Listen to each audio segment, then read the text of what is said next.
KaraokeBooks. The Enchanted April. Elizabeth von Arnim. Audiobook. Chapter 5. It was cloudy in Italy, which surprised them. They had expected brilliant sunshine. But never mind, it was Italy, and the very clouds looked fat. Neither of them had ever been there before. Both gazed out of the windows with rapt faces. The hours flew as long as it was daylight, and after that there was the excitement of getting nearer, getting quite near, getting there. At Genoa it had begun to rain. Genoa. Imagine actually being at Genoa, seeing its name written up in the station just like any other name. At Nervi it was pouring, and when at last towards midnight, for again the train was late, they got to Mezzago, the rain was coming down in what seemed solid sheets. But it was Italy. Nothing it did could be bad. The very rain was different, straight rain, falling properly onto one's umbrella, not that violently blowing English stuff that got in everywhere. And it did leave off, and when it did, behold, the earth would be strewn with roses. Mr. Briggs, San Salvatore's owner, had said, "You get out at Mezzago, and then you drive." But he had forgotten what he amply knew, that trains in Italy are sometimes late, and he had imagined his tenants arriving at Mezzago at 8 o'clock and finding a string of flies to choose from.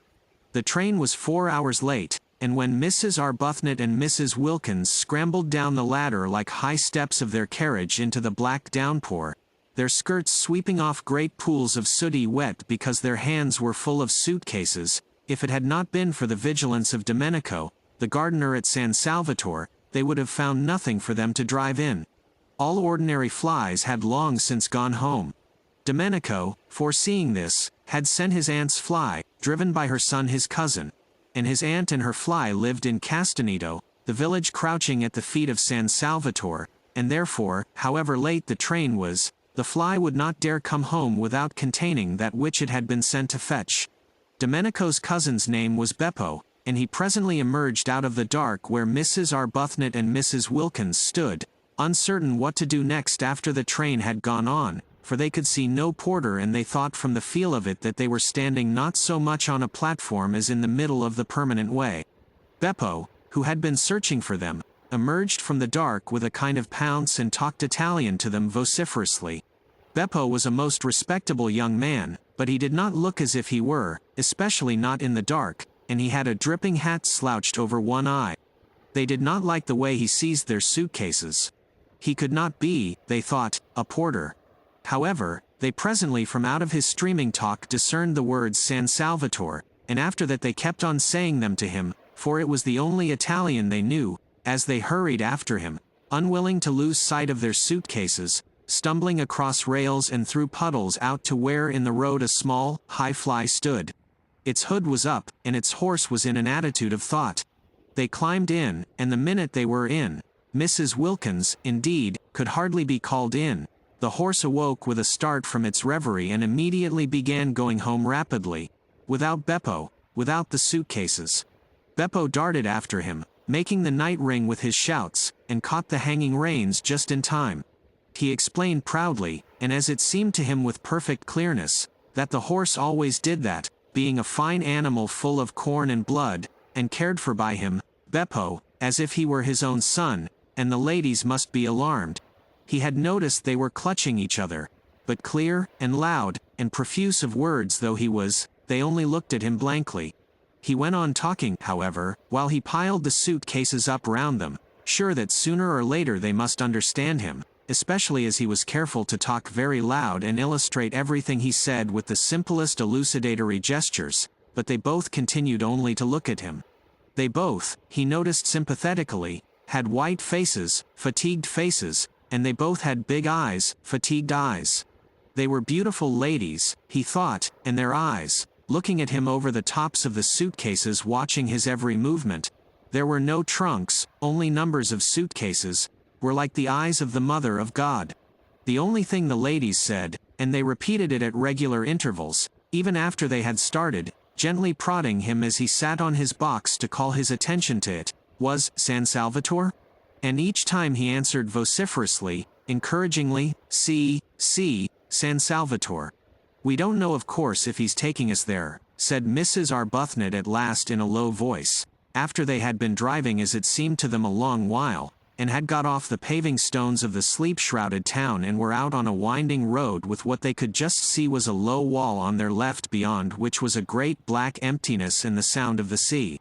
On their right was something close and steep and high and black. Rocks, they whispered to each other. Huge rocks. No.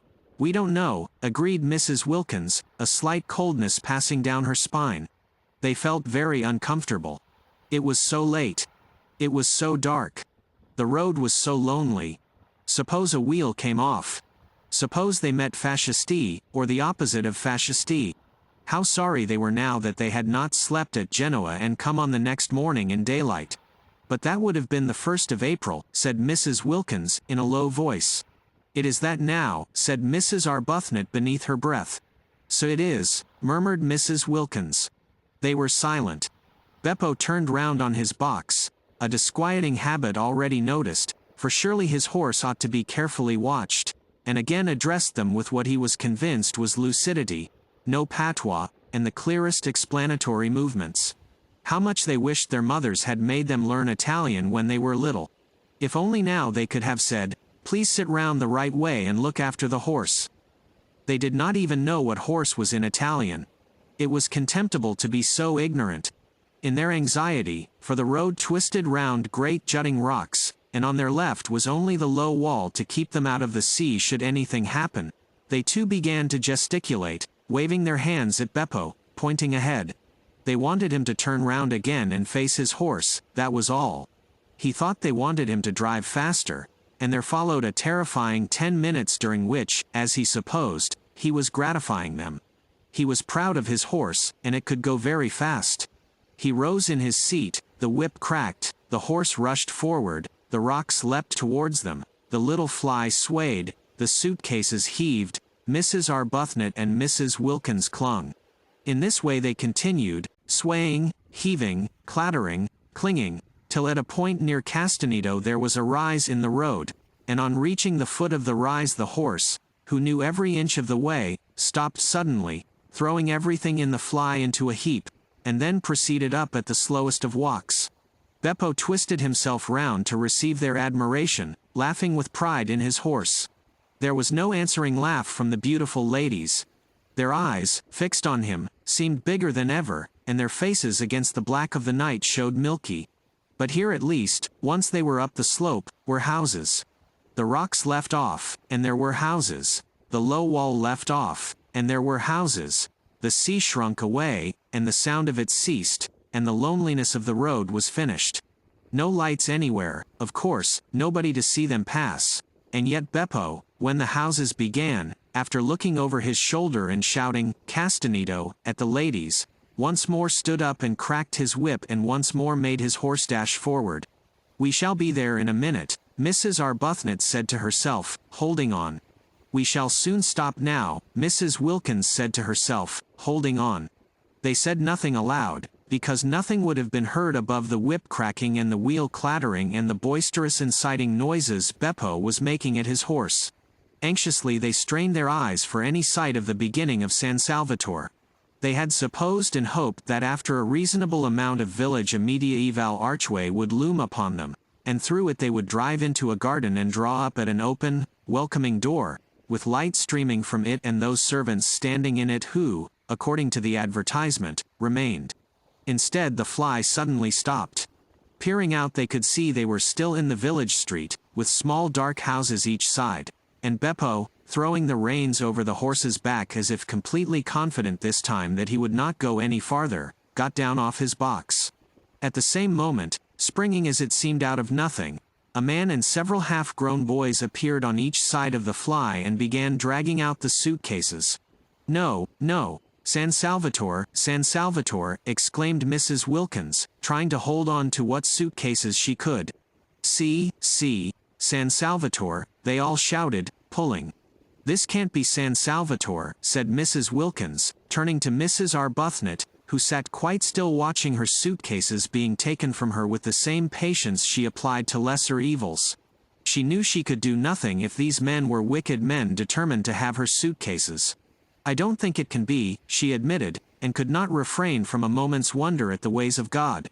Had she really been brought here, she and poor Mrs. Wilkins, after so much trouble in arranging it, so much difficulty and worry, along such devious paths of prevarication and deceit, only to be.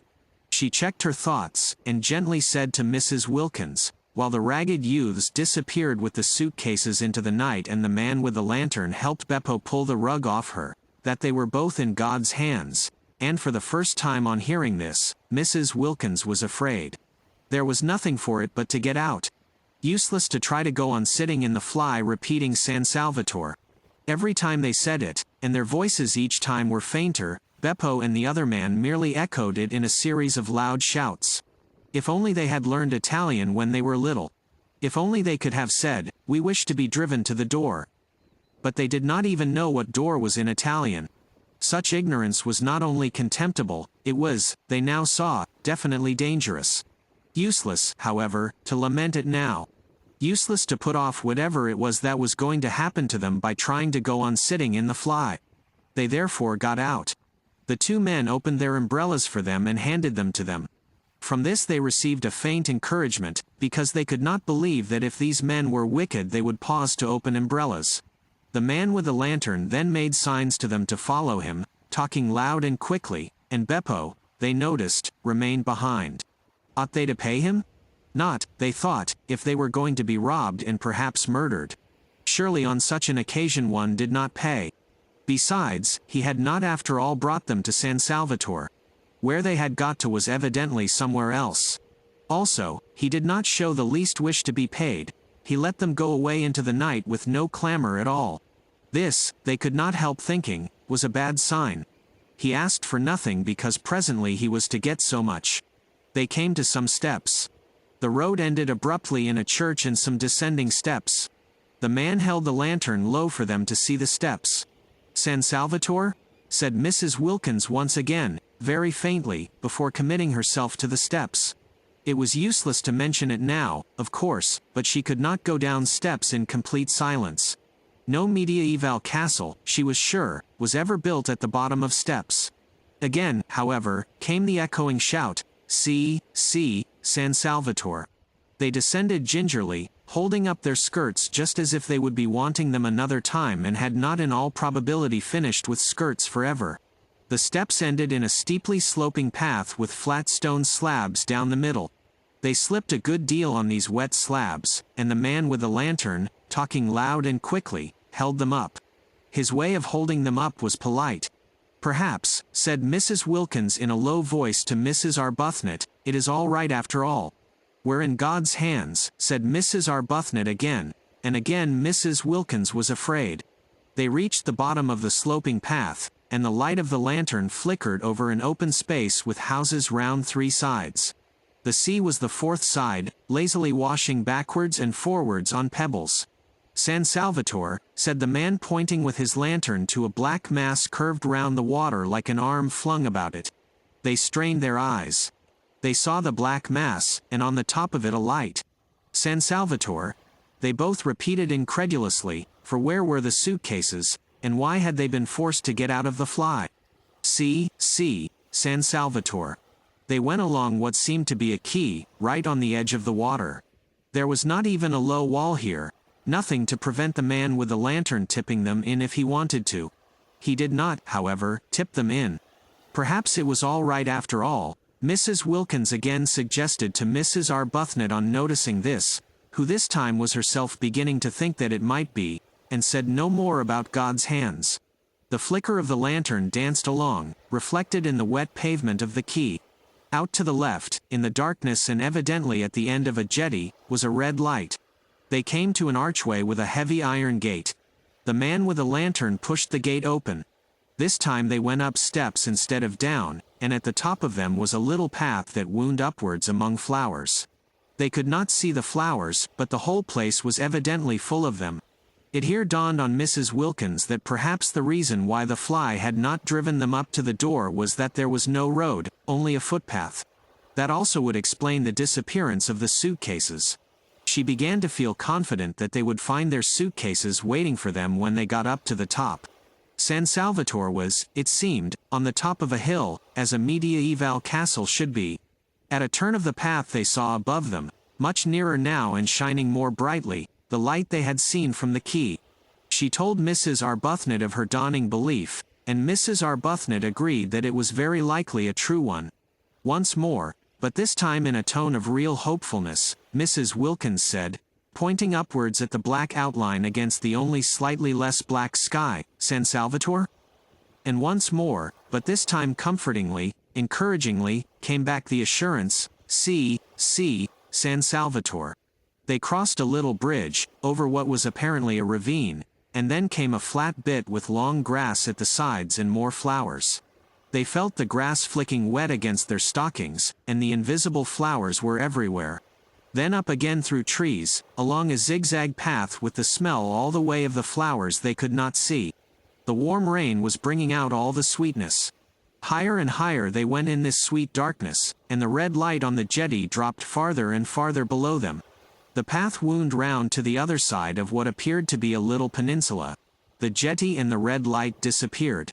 Across the emptiness on their left were distant lights. "Mexico," said the man, waving his lantern at the lights.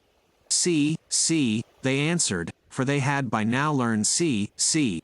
Upon which the man congratulated them in a great flow of polite words, not one of which they understood, on their magnificent Italian. For this was Domenico, the vigilant and accomplished gardener of San Salvatore, the prop and stay of the establishment, the resourceful, the gifted, the eloquent, the courteous, the intelligent Domenico.